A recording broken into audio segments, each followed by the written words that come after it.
Et puis il y a un autre truc aussi que tu dis, c'est bah voilà, il y a un truc quand on nous dit, les médecins nous disent souvent, par exemple si on a un accident, une blessure au genou, on nous dit immobiliser le genou, faut pas trop le mobiliser.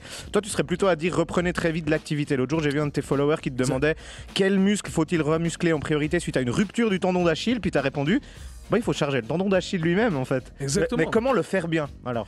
Oui, alors bien entendu, tout doit se faire de manière structurée, donc j'invite les gens à travailler avec un professionnel compétent. Bien sûr. Mais il y a une règle qui est très simple avec le corps, c'est que c'est un principe qu'on appelle le principe de la surcharge progressive.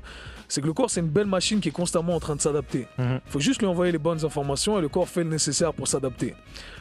Et voilà, alors ce qu'on veut, c'est créer cette adaptation de manière structurée, si on veut, ou solliciter cette adaptation.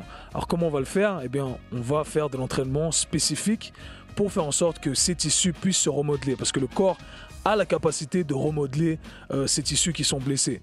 Mais le problème, c'est que si on immobilise et on ne bouge pas du tout, eh bien, le corps ne va pas faire le nécessaire pour réparer nos tissus. Donc voilà pourquoi aujourd'hui, la plupart des interventions qu'on nous fait faire sont des interventions qui nous forcent soit à nous immobiliser, soit sont des interventions passives.